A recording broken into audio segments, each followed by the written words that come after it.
대한민국 부동산 시장은 현재 전례 없는 디커플링 탈동조화 현상의 한복판에 서 있습니다. 과거의 부동산 시장이 전국적인 유동성 확대에 따라 동반 상승하거나 거시 경제 위기 앞에 함께 하락하던 공동 운명체였다면 지금의 시장은 철저하게 분리된 이중 구조를 띠고 있습니다. 지방의 주요 도시들은 미분양 물량이 해소되지 않아 건설사들이 도산 위기에 처하고 이른바 마이너스 프리미엄 단지들이 속출하며 지역 경제 전체가 침체의 늪으로 빠져들고 있습니다. 하지만 시선을 서울로 돌리면 풍경은 180도 달라집니다. 서초, 강남, 송파를 필두로 한 상급지뿐만 아니라 마용성, 마포, 용산, 성동 등 준상급지까지 연일 신고가를 경신하며 마치 다른 세상인 양 질주하고 있습니다. 이러한 기이한 현상의 배경에는 자산의 안전자산화 심리가 깔려 있습니다. 저성장 기조가 고착화되면서 투자자들은 더 이상 불확실한 곳에 베팅하지 않습니다.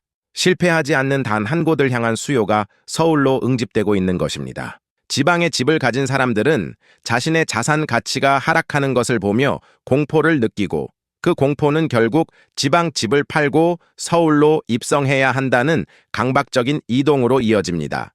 이는 단순한 주거 이동이 아니라 자본의 대이동입니다.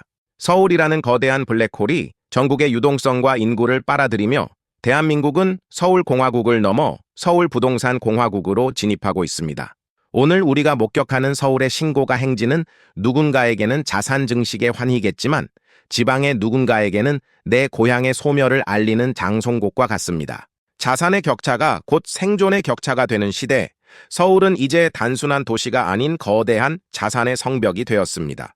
최근 발표된 금융권의 가계대출 데이터와 부동산 실거래 통계는 우리에게 매우 선명하고도 섬뜩한 신호를 보냅니다.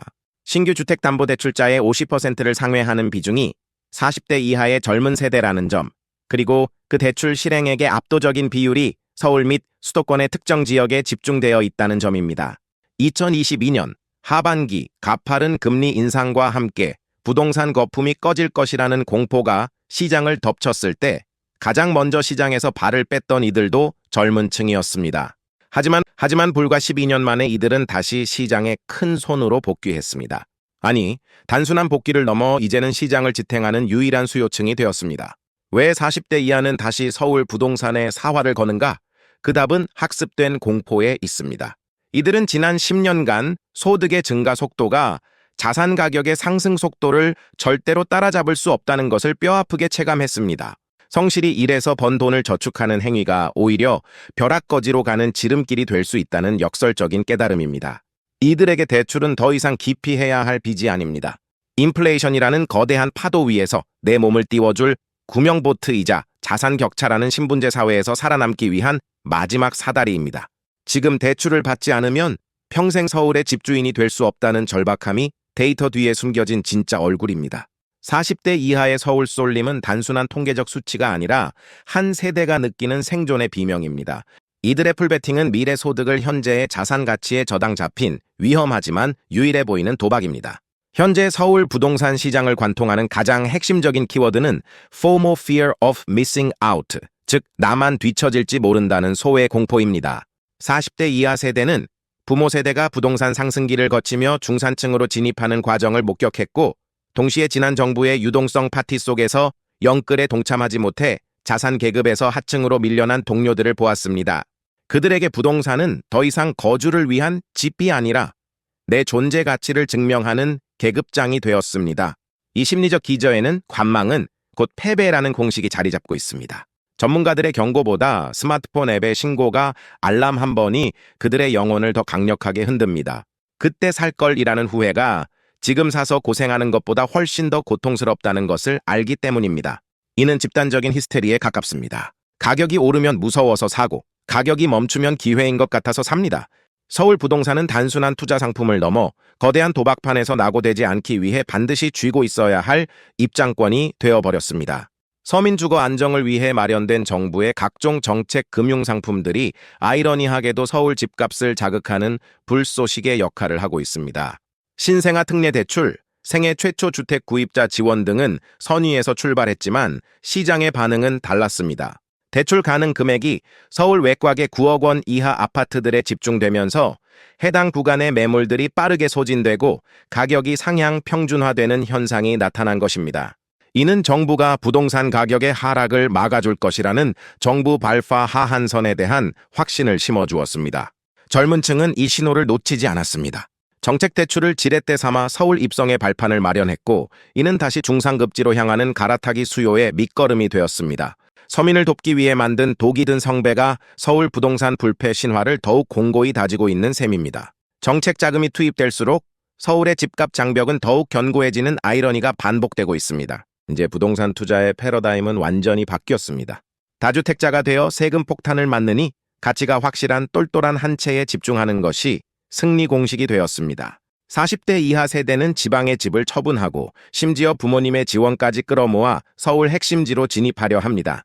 강남 3구 입성이 최종 목표라면 그 과정에서 마용성 등을 징검다리 삼아 끊임없이 상급지 갈아타기를 시도합니다. 이 과정에서 서울 핵심 입지의 매물은 귀해지고 가격은 더욱 견고해지는 매물 잠김 현상이 나타납니다. 서울은 떨어져도 가장 나중에 떨어지고 오를 때는 가장 먼저 가장 많이 오른다는 학습 효과는 신념이 되었습니다. 이들은 스스로를 서울이라는 배에 승선시킨 뒤 안도의 한숨을 내쉽니다. 배 밖에 남겨진 이들과의 격차가 벌어질수록 그들의 안도감은 커지며 이는 서울 지향성을 더욱 강화하는 악순환의 고리를 형성합니다. 부동산 가격을 결정하는 원초적인 법칙은 수급입니다. 하지만 현재 서울은 심각한 공급 부족에 직면해 있습니다. 원자재 가격 폭등과 인건비 상승으로 재건축 재개발 현장은 멈춰섰고 공사비 갈등으로 분양 일정은 기약 없이 밀리고 있습니다. 40대 이하 세대는 알고 있습니다. 앞으로 35년 뒤 서울에 지어질 신축 아파트가 거의 없다는 사실을 말입니다.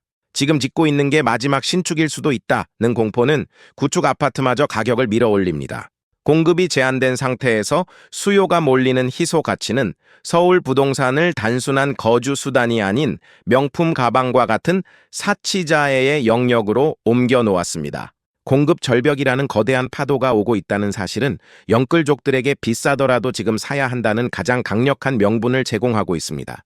우리가 서울에 집착하는 이유는 단순히 아파트 건물 때문이 아닙니다. 그 건물을 둘러싸고 있는 압도적인 인프라 때문입니다. 테크 기업들이 집중된 테헤란로, 최고의 대형 병원, 자녀의 미래를 담보한다고 믿는 학원가까지 모든 가치 있는 자원이 서울에 밀집되어 있습니다. 맞벌이 부부가 주류인 40대 이하 세대에게 직주 근접은 포기할 수 없는 생존 조건입니다. 지방 도시들이 쇠퇴한다는 뉴스는 역설적으로 서울의 가치를 높입니다. 지방의 병원이 문을 닫는 현실을 보며 사람들은 서울 밖은 위험하다는 본능을 느낍니다. 인프라의 양극화가 부동산의 양극화를 낳고 그것이 다시 기회의 양극화를 낳는 수렁 속에서 2044복 세대에게 서울 입성은 삶을 지키기 위한 필사적인 투쟁입니다. 하지만 이 화려한 서울 입성기 뒤편에는 거대한 먹구름이 끼어 있습니다. 바로 가계부채의 한계점입니다. 영혼까지 끌어모은 대출은 금리가 단 0.5%만 올라와도 가계를 파탄낼 수 있는 시한폭탄입니다. 현재 40대 이하 세대의 소득 대비 원리금 상환 부담은 역대 최고 수준입니다. 자산 가치는 오르는데 수중에 쓸 돈이 없는 하우스푸어의 양산은 내수 경제를 얼어붙게 만듭니다. 만약 예상치 못한 외부 충격으로 가격 조정이 온다면 높은 레버리지를 활용한 젊은 층부터 무너질 것입니다. 이들이 무너지면 금융권 전체의 위기로 전이될 가능성도 배제할 수 없습니다. 벼랑 끝에서 집값은 오를 것이라는 믿음 하나로 버티는 영끌족들의 발걸음은 매우 위태롭습니다. 서울 쏠림 현상은 우리 사회가 직면한 모든 문제의 종합판입니다. 저출산, 지역 불균형, 부의 세습 문제까지 모든 것이 서울 아파트 가격에 응집되어 있습니다. 40대 이하 세대가 서울로 몰리는 것은 그들이 탐욕스러워서가 아니라 대안이 사라진 사회 구조가 그들을 막다른 골목으로 내몬 결과입니다. 부모의 도움으로 서울에 입성한 이들과 그러지 못한 이들 사이의 간극은 이제 노력만으로는 물을 수 없는 신분 격차가 되었습니다. 우리는 거대한 도박판 위에 서 있습니다. 서울 부동산 우상향 신화가 승리할지 아니면 부채의 무게로 무너질지는 알 수 없습니다.